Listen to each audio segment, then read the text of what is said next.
August is a crucial month to be a beekeeper, and in all honesty, it can really make or break your hives in whether or not they're going to survive through the winter. So today, I'm going to give you 6 tips that you're going to want to use so that your hives are ready. Let's go. Moving slowly through the yard, through my mind. So now is the time when the bees have began their winter preparations. So they're gonna start making what's called winter bees, and what winter bees have is an extra layer of fat body on them that will help them make it through the winter. Now, there's a lot of recent research about that fat body, and it contains something called vitellogenin, which is absolutely crucial for the bees to survive. So making sure your bees are healthy and have the full makeup that they need to make it through the winter is absolutely crucial. Now, I do just want to say, keep in mind that this is the time that bees are a lot fussier. So if you're going into your hives and they're getting a little bit cranky, that's normal. This time of year, if you were them, you'd be cranky too, which actually you probably are because winter is on the way.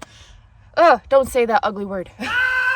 And just a little side tip in August for us beekeepers, make sure you are hydrated because it is one hot month. Tip number 2, any honey that you have on the hive right now that you would want to take off and not leave for winter, now is the time that you want to take that honey off. Uh-oh, looks like the storm the other day knocked some more trees down. Now, the reason why you want to take off any of your honey that you're going to keep this year now versus later, there are a couple reasons why. And the first reason is because you want your hive to have enough time to assess how many food stores they have, because they're going to assess how much they have and manage the size of their colony based off of that. So they will either shrink it, or if they have the ability to, they will enlarge it in preparation for the winter time. So if you were to wait until September to take your honey off, now each beekeeper does it a little different, so this is just my own personal preference.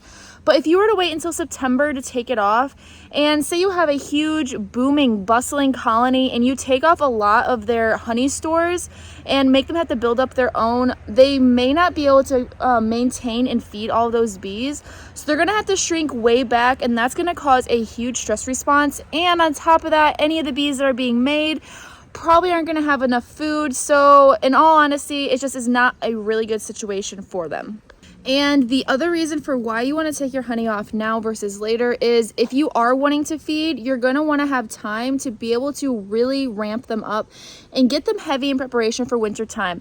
And in all honesty, you're not promised a fall flow. I don't really remember the last really big fall flow we had. Every single year, it's been just a really small trickle. So I don't really depend on it. Now, I am in a different location this year, and Casey does say some years it hits really, really good here. We're about to find out. But also, I've read a lot of research saying that goldenrod is not good for the gut of the bees. So you want to kind of try to keep them from getting as much of that goldenrod that they're going to have to survive off of winter on. So yeah, I don't know, just a little bit of food for thought.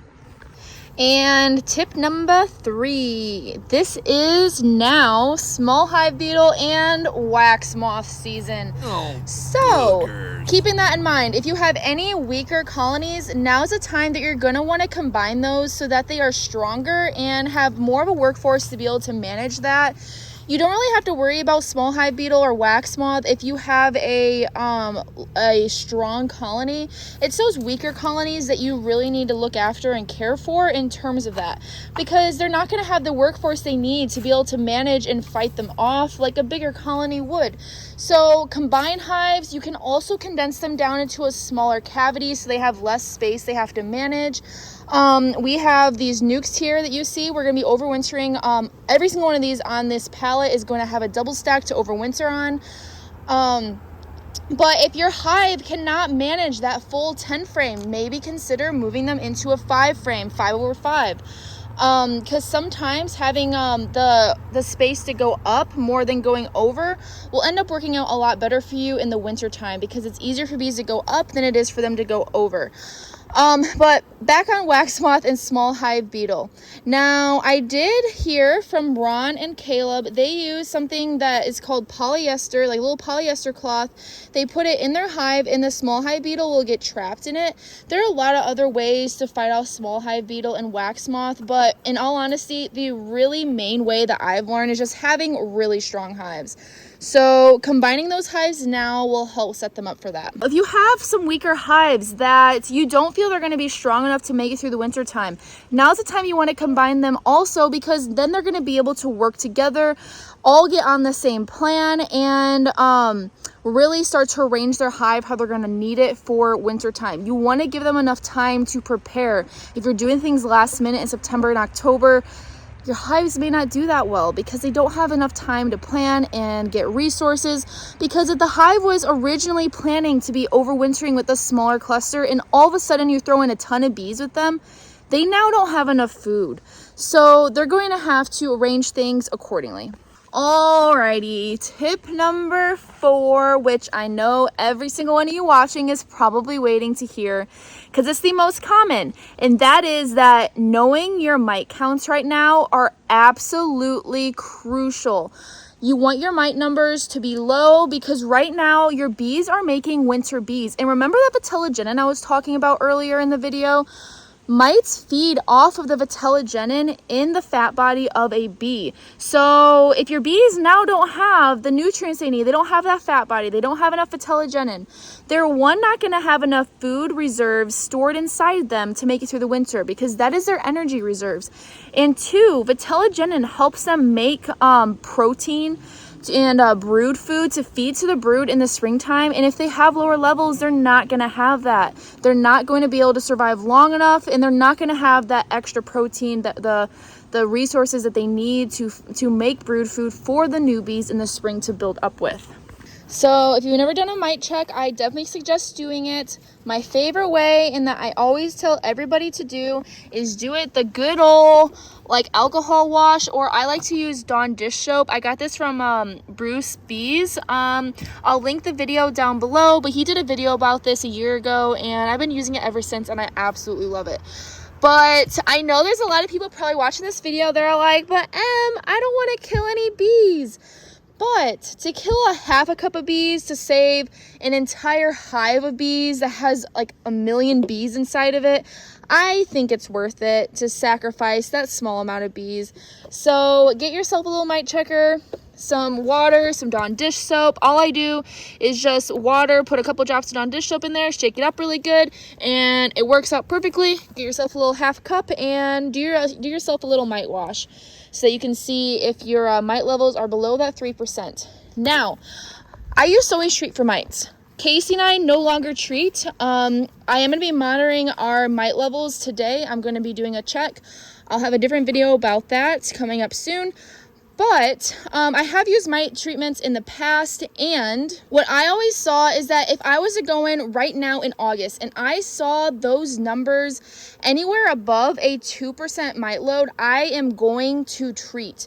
And the reason for that is because the hive numbers are going to start decreasing, and when that happens, all those mites are going to then go on the little amount of bees. There's going to be more mites per bees. I don't really feel like I'm explaining that right. But there's a graph showing this where the bees will go down, and as that's happening, the mites are still going up. So they end up crossing, and eventually there's more mites per bee, and every single bee has a mite on it. So if you see a mite level of around 2%, personally, I usually like to treat this time of year. Just so that I know it helps knock it down a little bit more when those hive numbers start to go down.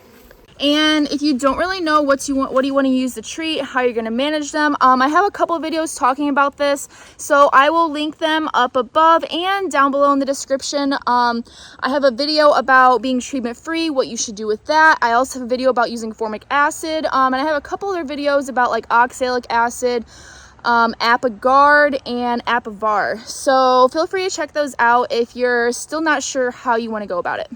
All right, now the next thing you're going to want to think about, so depending on how much honey you take off versus how much you leave, you're going to want to think about whether or not you're going to want to feed your hives or not. So you're going to want around 50 to 80 pounds of food stores on your hive. So what I usually say, because not everybody's going to sit there and weigh their hives, if you're going to be overwintering in a double deep, then you're going to want that top box to be mostly full of honey. Now, most bees will end up having extra stores left over in the springtime. That is a good genetic of bee that you want, but not all bees do that. And if you're going to be overwintering in a single, then you're going to want to make sure you have as much honey stacked in there. Apart from their brood, you want every single frame full of something before you start overwintering. And for these nukes, I like to see them having this entire top box full of honey, and maybe a honey frame on one wall or the other wall, because they're going to start moving up through that and eating that as the winter progresses. Now you can also add like a shim, like something like this. They'll add a little bit more space, and you can put sugar bricks on them. We've done that in the past as sort of like a safety just in case, but I'm not sure if we're gonna have to do that this year. I'll have more on that coming. But in terms of how to feed, so we have single frame hive feeders you can stick in there, and they have like a little ladder they can crawl down so they don't drown. I personally like in hive feeders better. I did experiment with open feeding last year, and I don't know, it didn't really help them put on weight because I was feeding all the local bees on top of that, and I don't feel like they were going to it fast enough, versus when you put it in hive, they anticipate that as being like a honey spill, so they're going to try to down it and store it ASAP. Let's see, I was trying to find what a 2 hive frame feeder looks like. Yeah, so this one looks like it's all empty now, but so this is what a 2 hive or a 2 frame hive feeder, blah blah blah. I am struggling over here. It's a little tongue twister now, ain't it? Oh, and it looks like we have a small hive beetle larva right there, so we're gonna have to go into this hive and remove the comb. But I like these the absolute most, just because then it helps them condense the hive down. So if you have like a weaker hive, you can put one of those in and take some of the frames out, and it makes them in a smaller space. So it turns into an 8 frame versus a 10 frame, and you don't have to fill it up as much because they're usually around like 2 to 2.5 gallons. All right, tip number 6 is it now is robbing season. And what this is a lot of your bees are going to be going into other hives and trying to rob out all their resources because they are greedy. Mike Palmer once said that bees are just like teenage boys at a buffet, and they literally will just keep on eating and they cannot get enough, and they'll just try to take as much as they possibly can. So this is what I like to do. So this year, because we had them in the shade, we've had all of our hives, we already have had entrance reducers on them the whole entire year. They're able to keep them pretty cool, not really a whole lot of problems with overheating. It's also been a pretty cool summer for us up here in Michigan. I know a lot of other places have had some really big heat waves, so it probably wouldn't work, entrance reducers wouldn't work somewhere that it's hot because they wouldn't be able to get that airflow. But so if it is hot where you're at, I like to utilize something like this. This is a screen. Now this was just like the screen you buy for like a screen door, and I would not buy this again. And the reason for that is because it's very flimsy. I would instead buy the finest hardware cloth that you can find and cut it and staple it on like I have here. And then cut yourself like little bee doors so that you can push them down. Like, see how you can just like push it down and then have like a little gap for them to go through instead of having like a whole entire bottom board to go into. So this will help them have that smaller entrance to help them so they don't have a huge space to guard.